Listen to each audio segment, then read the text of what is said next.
Hello, everyone. Bonjour tout le monde. This has been a very difficult time for many Canadians, and I want to start off by thanking all of the first responders who've worked tirelessly around the clock, often putting their own lives at risk so that we can save Canadians and keep them safe.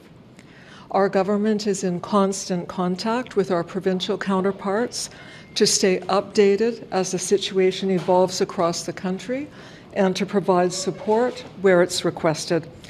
We have deployed Canadian Armed Forces personnel and equipment to evacuate those affected by wildfires in northern Manitoba and to keep families and Manitobans safe. We stand ready to assist Saskatchewan and Alberta should they make formal requests for federal assistance. You know, this wildfire season has started off more quickly and it's stronger, more intense than previous years. And we can't thank enough all of the firefighters, humanitarian workers, and community leaders who are stepping up to keep their neighbors and their communities safe. Building a strong Canada means helping each other. So today, I'm announcing that the Government of Canada is matching donations to the Canadian Red Cross to support wildfire relief and disaster recovery efforts for appeals that are taking place in both Saskatchewan and Manitoba.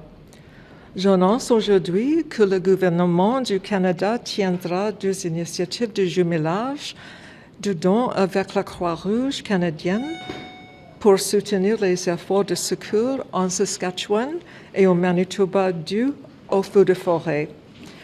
This initiative will be further matched by the province of Saskatchewan and the province of Manitoba.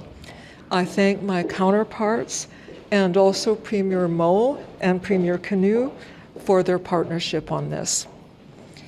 As Saskatchewans and Manitobans continue to be displaced by these fires and more communities come under threat, the Canadian Red Cross is working closely and carefully with its provincial counterparts, with Indigenous leadership, and with all levels of government, in fact, to provide emergency accommodations, personal services, and critical information to people who have been forced from their homes.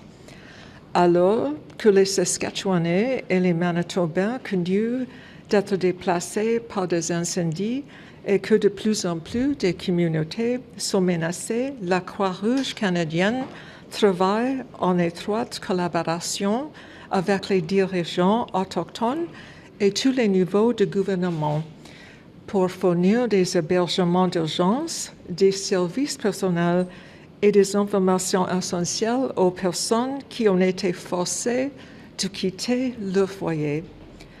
Thank you to everyone who's been involved in making this happen.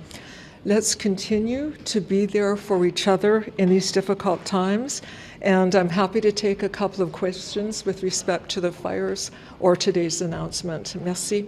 Okay, I have a question about the fires and some of the affected, Natasha Olszewski, Canada's National Observer.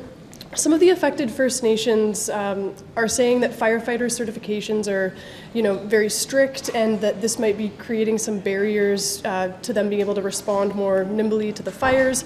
Is there any room to adjust those regulations to better align with the needs of these communities and chiefs who have shown resilience in, managing some of those risks on their own? What I can say about the fires, particularly in Manitoba, is that we did receive 2 requests for assistance from the provincial government, and in both of those instances, we responded quickly, and the Canadian Air Force was deployed to assist in evacuating people from 2 communities. And, I'm really heartened to hear the news that I received this morning, which is that the people, the First Nations people who were at Matthias Colum were successfully evacuated and without any injury or loss of life or limb. So I think that was a very successful evacuation attempt. Thank you. Can you tell us about the role of a company called Xpera? is playing? I understand that the government has contracted them to help, so what are they doing as part of the response? So it's not unusual for either the federal government or the provincial government in situations like this to hire private companies to help with wildfire relief. And I can't tell you at this time exactly what Expir has done, because that's information I would need to get from my department. But I will do that, and I will get back to you with that information. So we're heading to the second week. I mean, people are probably happy that you're matching donations to the Red Cross, but communities need specific money now to deal with these fires. I mean, they're losing their homes, they're having to be forced into shelters, they're also being forced into other provinces, elders separated from their families. What amount of money is the government actually transferring to help the situation, and what more on the ground are they doing? With respect to, if you're asking specifically with respect to the Red Cross, they're working very closely with people affected by the wildfires at a local level and with evacuees, and they'll be providing support in terms of not only accommodation, but also some critical services like assistance with just dealing with the psychological impacts. The government's responsible for First Nations people. What money are you transferring to help them, and what specifically are you doing to help them where they're being evacuated or to reunite with families? Because I mean, people are ending up in Niagara, thousands of miles away from their families.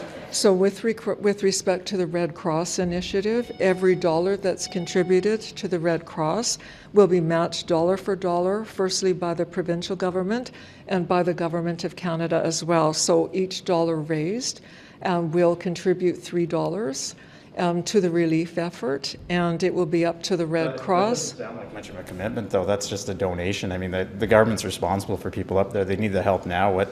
What can you say to these people that are losing their homes and leaving their communities, and they need that assistance now, and it's coming up at every press conference in Manitoba and Saskatchewan? I see what you're saying. There will be additional relief that will be provided to individuals, families, and communities with respect to not only assisting them with the effects of the wildfires, but also with respect to making sure that communities are more resilient in the future. So there's a number of different kinds of funding mechanisms that can be employed to help people that are dealing with, as you say, this tragic loss of their homes and their communities. I can't even imagine what people are going through when you have to evacuate really quickly and you don't even know whether where you lived is going to be standing when you go back home. So I can just say at this point, I can assure you that not only our department, but the Government of Canada will be there for Canadians, whether they're in Manitoba, Saskatchewan. We haven't had requests for assistance yet from either BC, Alberta, or Ontario, but if and when we do, we'll be there to support those Canadians as well. Your government's promised to fast-track these national projects. I wanted to ask, do you think that you can fast-track consultations with First Nations across Canada? Do you think that those consultations deserve time and won't be able to be part of the fast-track system? Any minister can take this. Of course, I think the dialogue with First Nations people is critical.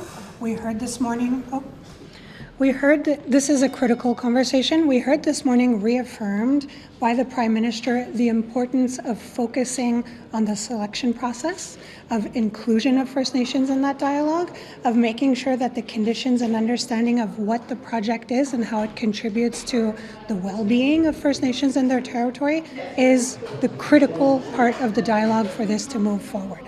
So I want to say that myself, as well as the other Indigenous members of Cabinet, support this process. We believe that the Prime Minister is taking the right steps forward, having early engagement, having early dialogue through national leadership, but also directly with First Nations that are impacted by project in territory. Thank you. And I think the AFN wrote a letter sort of alluding to the fact that each nation should be consulted individually. Do you think that will hamper the speed at which negotiations can happen with these First Nations? We have to remember that when you are doing consultation with rights holders, it is the right step forward. Being prepared and understanding what that conversation looks like is the work that Cabinet is going to do to support the PMO and his conversations with First Nations people. I think it's a better approach when you're having the right people, the right voices at the table. I'm supportive of the national leadership. I think she's pushing that conversation forward in a critical way. It's not about urgency, it's about quality when you're having that conversation. Okay, thank you, everyone. Thank you. Thank you.